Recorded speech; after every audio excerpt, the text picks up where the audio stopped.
Hello everyone, I am Isabel Argüelles Rozada, a PhD fellow in Spain at the University of Oviedo, and as you can imagine, it is a great honor to be here, so I would like first to thank you for listening to this. This presentation is titled The Loss of FLânERIE Experience, a film analysis from a philosophical perspective.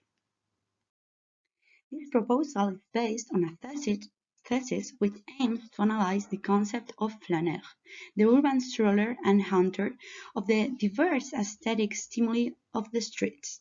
It has appeared as the character of many cultural products, especially literature. Edgar Allan Poe, Charles Baudelaire, Virginia Woolf, or Fernando Pessoa developed this experience in their particular cities and texts. But our point is, it also appears in the film industry. François Truffaut, Wim Wenders, Agnès Varda, and Francis Ford Coppola, among many others, use this figure as the main character of their art. My doctoral thesis focuses also in the philosophy of Walter Benjamin and his study of this literature and cinema. Benjamin takes this art of flâneur seriously and interprets it as a symptom of the big changes motivated by the birth of capitalism. We will try to prove how some cultural art products show this Benjamin's assert. Here concretely, as I have said, cinematographic media will be our object to study. My aim here is trying to demonstrate that the act of flânerie is in danger and it is not reachable by every citizen. By analyzing examples, different films, it will be argued to what extent flânerie requires both time and an appropriate economic well-being in order to be practiced. Moreover, it has not only social but also symbolic conditions, for the city is designed according to a specific image of its inhabitants, the white middle-class male, assumed as an universal identity. The people who are outside of this canon will be called here liminal citizens, and we will prove here that they are out of the flânerie experience for many reasons. My start will be a comment on the 400 Blows by Truffaut from a philosophical but also a little urban anthropological perspective. Let's remember its plot shortly. This young Parisian boy, Antoine Douanel's life gets progressively more difficult and solitary. He is surrounded by inconsiderate adults, represented especially by his neglectful parents and teacher. This is why Antoine spends his days with his best friend, René, trying to enjoy the big city. But being a child version of the flâneur figure we mentioned above will be constantly forbidden by the social structures. For a purpose here, the important thing to think about is how the film uses the city as a way to narrate and describe the feelings and experience of our endangered flâneur, Antoine. The parts of the city of Paris in which we see the character are progressively poorer and more peripheral. This is an example of how the cinema uses the city in a codified way as a symbolic message of the protagonist's progressive social difficulties. It is clear that being a child, and therefore a non-canonic citizen in terms of age, but also a person who doesn't adapt himself to the rigid structures of education, makes oneself get kicked out of the city. Let's move now to another example that will reinforce this idea, Rumblefish by Francis Ford Coppola. Now we are studying the figure of a teenager who is approaching to adult life, and all this means in the middle of an unstructured family. His only role model is his brother Mickey, who is broadly known in the city as the motorcycle boy. He's a sort of urban legend, but when this brother comes back, our main character, Rusty, discovers that he was not the guy he remembered. He looks rather nostalgic and sad, and we can understand it this situation as the opposition made by Baudelaire between the spleen and the ideal. The ideal was the illusion of better times, of great hopes, but our character only feels despair and melancholia. Mm, Both brothers actually feel in a cage in that city, which does not accept them, something especially symbolized by the policeman. Like in Truffaut's movie, there are figures of authority which are not sympathetic enough with the needs of young people in the streets, and who expel them from the city. Also, the movie is full of time references, like the big clock without hands, we can see it in the screen, and symbolizing again that motionless and buried time, our special flâneur experiences, and which connects it with the literature of Pessoa, for example. Now we will move to the story of a young singer, Cleo, a film by Agnès Varda. She waits to hear the results of a medical test.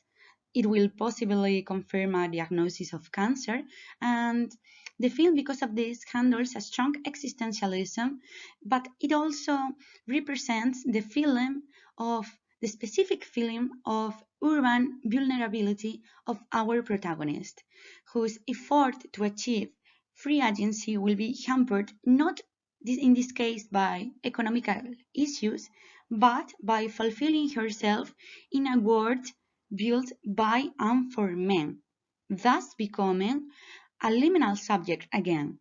Nevertheless, she is brave enough and she decides to embrace an embodied experience of the city. This is therefore, this film, a tale of a Penelope who doesn't want to be home anymore, but to have her particular, let's say, urban odyssey. And if we consider the literature of FLANERIE, actually, the vast majority of main characters are men. Being a flâneur, let's say, is therefore an exception which is far away from the symbolic rules of the city. Women are meant to go shopping, to be observed by men, but not to be that unobserved observer as Edgar Allan Poe defined the flâneur.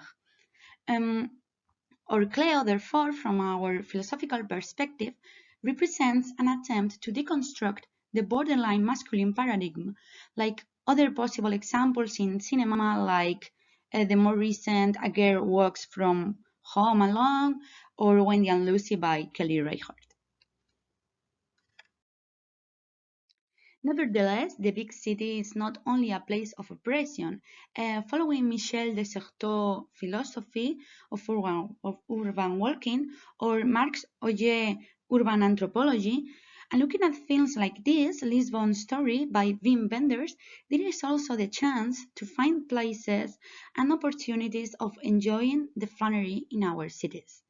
I wanted to choose this film as it narrates the experience of a Portuguese city, your capital, and the principal character, Philip, is a sound engineer, and he receives a postcard invitation from Friedrich, a film director, to come to Lisbon to record sounds of the capital city for his next film. But this director is nowhere to be found, and this sets in motion Philip's quest to find the missing Friedrich, but also to exercise flânerie around the city, trying to find those ephemeral but beautiful moments that Lisbon offers to him, trying to capture what he terms the unseen image and sounds of this beautiful city. And as I said, following Desserteau, our cities, are generated by strategies of government, corporation, and many other institutional bodies who produce things like maps that describe the city as a unified whole, for example, but this doesn't mean that the daily experience of the city is like that always. The worker at the street level moves in ways that are never fully determined by the plans of those organizing bodies, and we have therefore little chances of reimagining the city while we walk and experience it. Flânerie can be a limited but yet creative attitude in our capitalist societies that all of us should take into consideration. conclusions, and in order to end my presentation, I would like to highlight the following ones. First one, this precariousness of the flânerie experience given by capitalism is more pronounced in the case of liminal inhabitants, as we have tried to prove. Second one, the presence of the flâneur in the cinema tends to present increasingly pessimistic forms of relationship with the city, given the loss of the status of public space that in ancient times characterized the polis, to become just a place of transit. And finally, the selected films and cinema in general can show us the possibilities, but also the limits that individuals may face in their experience of the city, especially inside the capitalist neoliberal system we live in. The urban identity, which is both individual and collective, can be developed by the critical look to cinema industry and also can help us to change, when necessary, the ideological ways of constructing ideas such as city, citizen, also to erase the red lines of what it is traditionally accepted as flâneur. Ultimately, this can lead us to brand new visions of the urban reality, different urbanist theories, and even to reconceptualize the social, economical, and political structures of daily science, identifying its lacks, problems, and also the room for improvement. That's all. Thank you very much, and I will be very happy to solve any question you might have, and I'm also looking forward to listening to your presentations. Goodbye.